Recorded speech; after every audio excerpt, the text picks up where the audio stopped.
Bonjour. Alors effectivement, je suis le fondateur d'un magazine qui s'appelle Sciences Humaines. Je vous ferai un petit peu plus de publicité tout à l'heure pour ma revue. Parce que je m'intéresse aux humains. Je cherche à comprendre comment ils fonctionnent.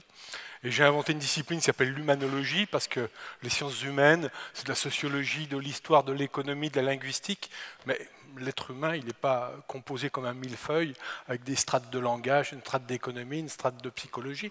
Non, nous sommes un tout, et il faudrait une discipline qui s'appelle l'humanologie. Alors je suis le seul humanologue, à ma connaissance, ça me donne beaucoup de liberté, pour pouvoir donc essayer de comprendre qui sont les êtres humains. Et sur des sujets aussi divers que la religion, que le football, ce qu'ils ont dans la tête, ce qu'ils ont dans le cœur, et puis la violence. La violence est un des grands thèmes d'étude des sciences humaines, et dans lequel se confrontent des idées très différentes. Pour les uns, la violence, elle est tapie au cœur de nous. Nous sommes des tueurs nés, disait Freud, animés par une pulsion de mort. D'autres l'ont dit après, et d'autres disent non, c'est la société qui produit des êtres violents. Qui a raison, qui a tort. Souvent, c'est bien difficile parce qu'on ne s'entend pas sur les mots eux-mêmes. Le mot violence, c'est un mot un peu fourre-tout, qui peut désigner autant une insulte ou un bras d'honneur, comme on a fait il n'y a pas très longtemps à un automobiliste mécontent, ou un génocide.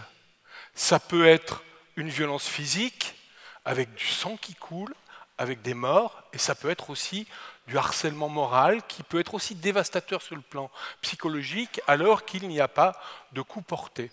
La première chose donc à faire, c'est d'essayer de définir les types de violences et de voir leur évolution pour voir si les choses vont de mal en pire ou au contraire elles s'améliorent ou si elles se renouvellent sans cesse. C'est ce que je vais essayer de faire dans les quelques minutes qui sont devant nous. Alors, j'ai pris ces informations qui viennent de la presse d'avant-hier, en préparant cette conférence, et donc qui nous donnent une image de la violence telle qu'on peut l'observer aujourd'hui sous ses différentes formes, des attentats, des guerres civiles, la violence contre les femmes, dont on parle beaucoup ces jours-ci, pour les raisons que vous savez. Donc, de quoi parle-t-on? Première chose, je propose de distinguer 5 types de violences différentes, qui ne couvrent pas toutes les violences du monde, mais qui au moins ont le mérite d'avoir des indicateurs qui nous permettent de mesurer l'état des choses. Je vous les cite. Premier type de violence, ce sont les guerres et les guerres civiles. Les deuxièmes, c'est la criminalité, dont les homicides. Un troisième type, c'est la violence d'État, ou la violence plutôt civique. On pourrait mettre dedans les manifestations violentes ou la répression policière. L'affaire des Gilets jaunes nous l'a rappelé. C'est des violences qui existent. La violence domestique contre les femmes, contre les enfants. Et puis les violences verbales et le harcèlement. Reprenons point par point chacune de ces dimensions ou ces facettes de la violence. Les guerres et les conflits armés. Comment est-ce qu'ils évoluent? C'est relativement simple. Aujourd'hui, en 2019, il n'existe plus sur la planète de guerre au sens traditionnel du terme, c'est-à-dire 2 armées qui s'affrontent et 2 États avec leurs armées qui s'affrontent sur un champ de bataille. La plupart des conflits armés, ils sont internes au pays, comme au Yémen, comme en Syrie, comme au Mali, et ils prennent donc une allure évidemment mortifère, hein, c'est le propre des conflits armés, mais ils sont sans commune mesure avec ce que ça a été il y a 25 ans, 50 ans, un siècle ou les siècles précédents. On l'oublie un peu vite, même si aujourd'hui on parle des conflits en Syrie qui a fait 300 000 morts. Il y a 25 ans, nous étions au milieu des années 90, il y avait une guerre en ex-Yougoslavie qui a fait près de 200 000 morts. Il y a eu un génocide au Rwanda qui a fait 800 000 morts. Il y avait eu, souvenez-vous aussi, une guerre civile en Algérie avec des attentats extrêmement meurtriers qui ont fait des dizaines de milliers de morts. Et il y a même une guerre relativement méconnue qu'on appelle la deuxième guerre d'Afrique en République du Congo qui a fait 200 000 morts mais dont les conséquences en termes de famine ont été de plus de 4 à 5 millions de morts. Si on remonte à 50 ans plus tard, on est au début des années 70, on est en pleine guerre du Vietnam. Et puis il y a une autre guerre également en Afrique, qui est la guerre du Biafra au Nigeria. Chacune a fait plusieurs millions de morts. Si je remonte encore, évidemment, je vais tomber sur les 2 guerres mondiales effroyables. Et puis, si je remonte les siècles, alors la guerre devient non plus une exception, mais un régime permanent des sociétés. Et là, je vous ai indiqué une évolution de 1946 à aujourd'hui, mais si vous prenez, certains historiens l'ont fait, les tendances sur très très très longue période, alors le taux de morts lors des conflits armés a été divisé par près de 50 entre la Renaissance et aujourd'hui, à l'échelle mondiale. Prenons notre deuxième critère, c'est les violences d'État. Parce qu'elles existent. Je vous le disais, aujourd'hui on parle beaucoup de la violence policière à propos des Gilets jaunes. Si on allait aux États-Unis, on parlerait aussi des bavures qui prennent une allure assez importante, parce qu'il y a beaucoup de gens, notamment des gens de couleur, qui meurent sous les coups des policiers lors des interpellations. Il y a des pays où il y a beaucoup de répression, mais souvenons-nous aussi à ce qu'a été le XXe siècle. Le XXe siècle a connu des régimes totalitaires, l'Union soviétique, la Chine, le Cambodge, où des gens ont été arrêtés, torturés, tués par dizaines de millions. Il y a eu des dictatures au Chili, en Argentine, en Grèce, où aussi, par dizaines de milliers, des gens ont disparu sous l'effet de la répression policière. On l'a oublié, il faut le rappeler, parce que lorsqu'en 68, les étudiants disaient CRS-SS, c'était des gens qui n'avaient pas connu ce qu'a été un régime fasciste ou une véritable dictature. Donc sur le terrain des répressions ou inversement même des violences urbaines, celles des manifestations, elles sont aussi beaucoup moins violentes aujourd'hui à l'échelle internationale ou en France qu'elles l'ont été dans les décennies et les siècles précédents. Là aussi, tous les chiffres sont incontestables. Parlons maintenant d'un troisième type de violence, la criminalité. Alors la criminalité, j'ai pris un chiffre uniquement, qui est celui des homicides, même si évidemment il y a beaucoup d'autres formes, les viols par infraction, les vols par infraction, enfin bon, les coups et blessures, mais l'intérêt de l'homicide, c'est que ça se comptabilise assez bien.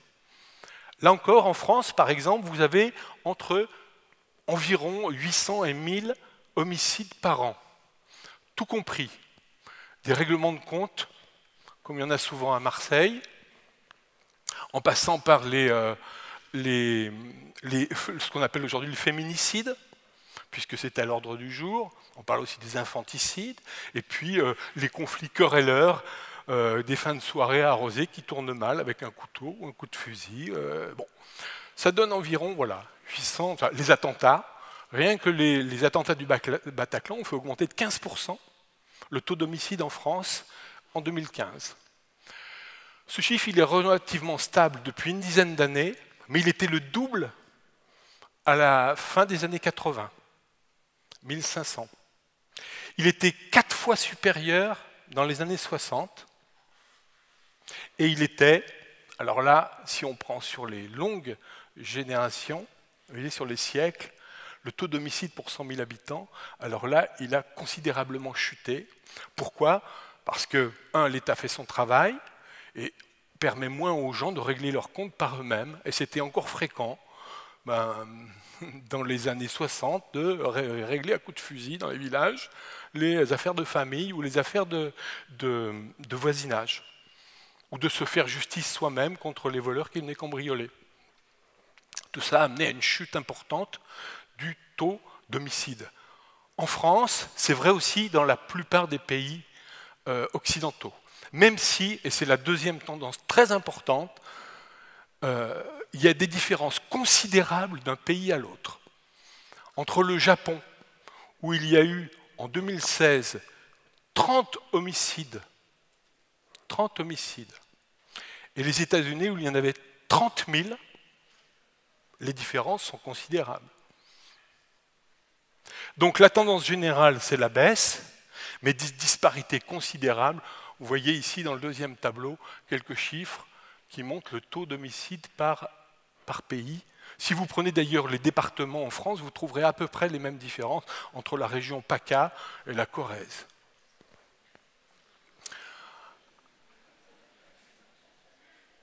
Pour des raisons que je vous laisse imaginer.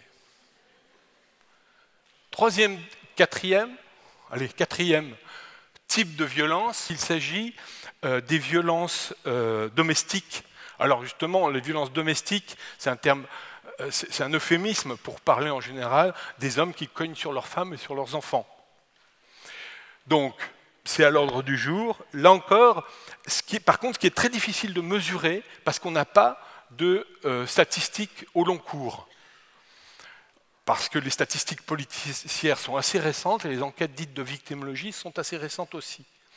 Et quand vous avez une augmentation, par exemple, de déclarations, comme il y a eu au lendemain de l'affaire Weinstein sur les viols, eh bien, vous avez l'effet de la dénonciation et non pas forcément de l'augmentation du phénomène.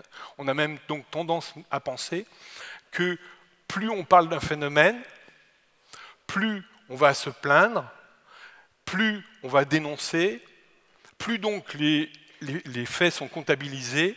Ce n'est pas le signe forcément que le phénomène explose, mais au contraire qu'il y a une sensibilité sociale plus forte. Tout simplement, donc, pourquoi on n'a pas de statistiques au long cours sur le fait de la violence conjugale? Parce qu'il y a 50 ans, c'était un non-événement. Le fait de taper sur sa femme. On pouvait encore, moi je m'en souviens quand on était jeune, blaguer sur vous savez, cette fameuse formule attribuée à je ne sais quel peuple, tu dois battre ta femme tous les soirs en rentrant chez toi, si tu ne sais pas pourquoi, elle le sait. On pouvait rire avec des choses comme ça parce que ça correspondait alors des choses, de la même que taper sur ses enfants. Ça fait que depuis très peu de temps que c'est devenu interdit et ça tend à être pénalisé. Mais ça indique au contraire une sensibilité plus forte et certainement pas une augmentation de la violence domestique. Loin de là, et c'est même sans doute le phénomène inverse qui est vrai, même s'il est difficile de le démontrer, il faut faire appel à sa mémoire et aux récits anciens pour trouver combien, dans les familles, la violence a été très très forte à d'autres époques. Décidément, je ne sais pas utiliser cela. Je vous parlerai d'une cinquième type de violence, en quelques mots, c'est la violence verbale. Et le harcèlement, par exemple, il est omniprésent. Par exemple, on imagine que dans chaque classe, il y a un élève au moins qui est harcelé. Est-ce que c'était plus il y a 50 ans ou moins? On ne le sait pas. Parce que c'est des choses très très difficiles à mesurer. Ce qui est sûr, c'est qu'on le voit plus grâce aux réseaux sociaux, le phénomène du harcèlement. Donc il a une visibilité plus grande, mais cette visibilité ne veut pas dire qu'il a une importance plus grande.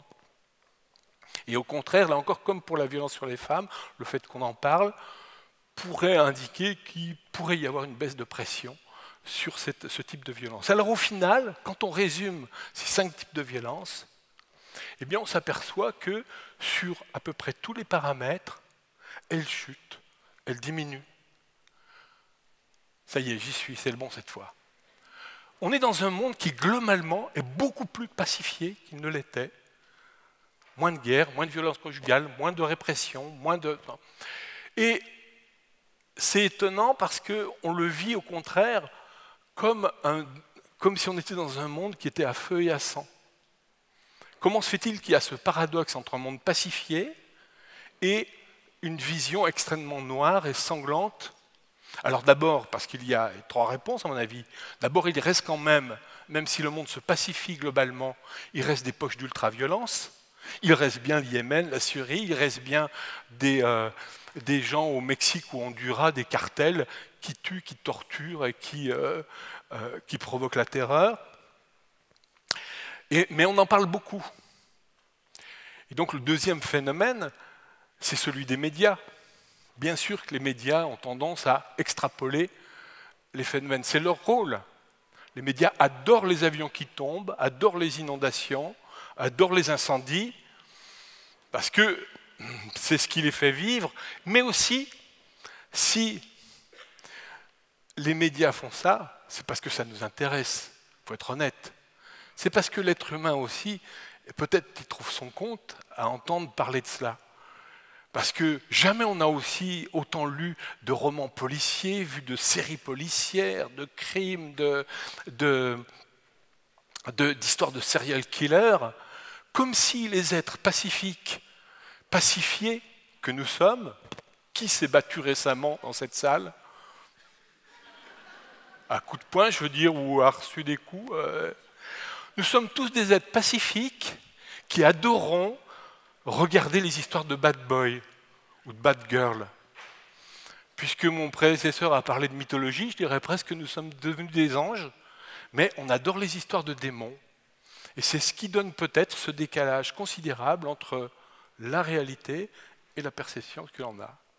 Je vous remercie, et si vous voulez en savoir plus, c'est là que je fais ma petite page de publicité, n'hésitez pas à aller voir Sciences Humaines, qui parle de tous ces sujets chaque mois, en essayant de faire le point le plus objectif possible sur la réalité humaine. Merci à tous.